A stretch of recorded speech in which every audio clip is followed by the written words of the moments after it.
ये बात है कुछ साल पुरानी। मैं और मेरा दोस्त समीर शहर की भागदौड़ से दूर कटक के पास एक छोटे से गांव पहुंचे थे। सोचा था कुछ दिन शांति से गुजारेंगे। गांव बहुत सुंदर था, चारों तरफ हरियाली और एक अजीब सी खामोशी। लेकिन उस खामोशी में कुछ ऐसा था जो बेचैन कर देता था, खासकर शाम ढलने के बाद। गांव के बाहर नदी के किनारे एक पुराना शमशान घाट था। दिन में भी लोग वहां जाने से कतराते थे। कहते थे कि वहां अजीब घटनाएं होती हैं।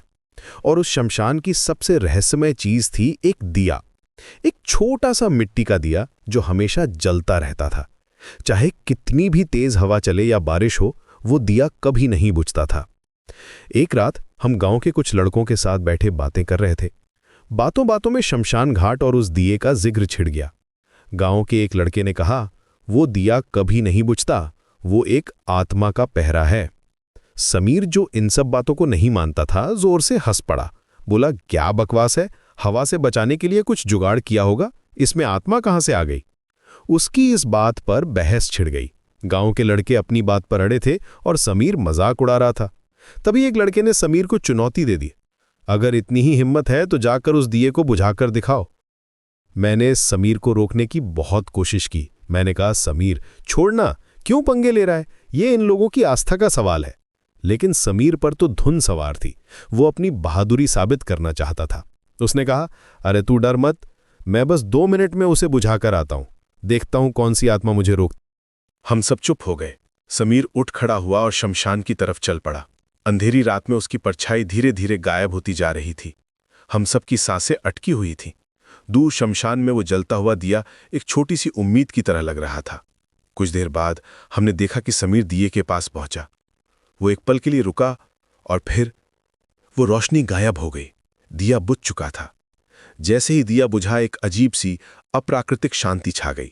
हवा चलनी बंद हो गई, झींगरों की आवाज भी थम गई। ऐसा लगा जैसे पूरे ब्रह्मांड ने अपनी सांस रोक ली हो। कुछ ही मिनट में समीर वापस आया। उसका चेहरा सफेद पड़ चुका था, लेकिन वो जबरदस्ती मुस्कुराने की कोशिश कर रहा था। बोला, देखा, कुछ नहीं हुआ, सब मन का वहम है। उस रात हम सोने चले गए, लेकिन समीर सो नहीं पाया। देर रात उसने मुझे जगाया। उसकी आवाज कांप रही थी। उसने कहा कि उसे कमरे में किसी के फुसफुसाने की आवाज आ रही है। मैंने ध्यान से सुना, पर मुझे कुछ सुनाई नहीं दिया। मैंने उसे समझाया कि शायद दिन भर की थकान की वजह से उसे ऐसा लग रहा है। लेकिन अगली सुबह से समीर की हालत बिगड़ने लगी। उसे तेज बुखार हो गया। वो अजीब अजीब बातें करने लगा। कहता था कि उसे एक परछाई दिखती है, एक औरत की परछाई जो उसे घूरती रहती है। उसे हर वक्त जलती हुई लकड़ी की गंध आती थी। वो रात रात भर जागता और बस छत को घूरता रहता। उसकी आंखों में एक अनजाना खौफ था जो मैंने पहले कभी नहीं देखा था। उसकी ये हालत देखकर मैं बहुत डर गया। गांव के लोग भी कहने लगे कि ये उसी दिए को बुझाने का नतीजा है।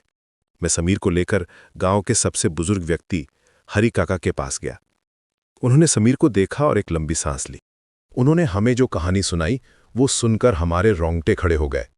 उन्होंने बताया कि सालों पहले उस गांव में एक औरत की असमय मृत्यु हो गई थी। उसका अंतिम संस्कार ठीक से नहीं हो पाया था। उसकी आत्मा भटकने लगी और गांव में अजीब घटनाएं होने लगी। तब एक तांत्रिक ने उस दिए को स्थापित किया था।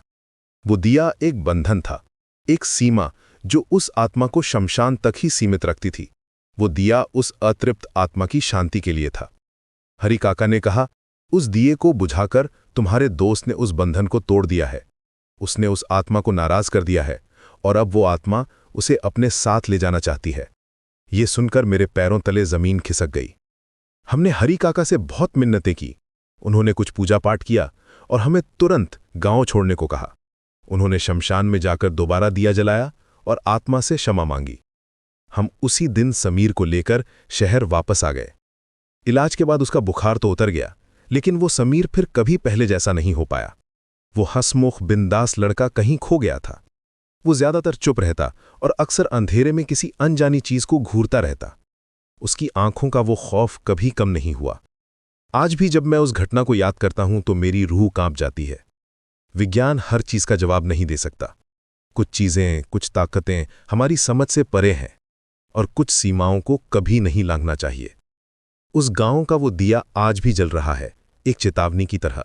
एक रहस्य की तरह।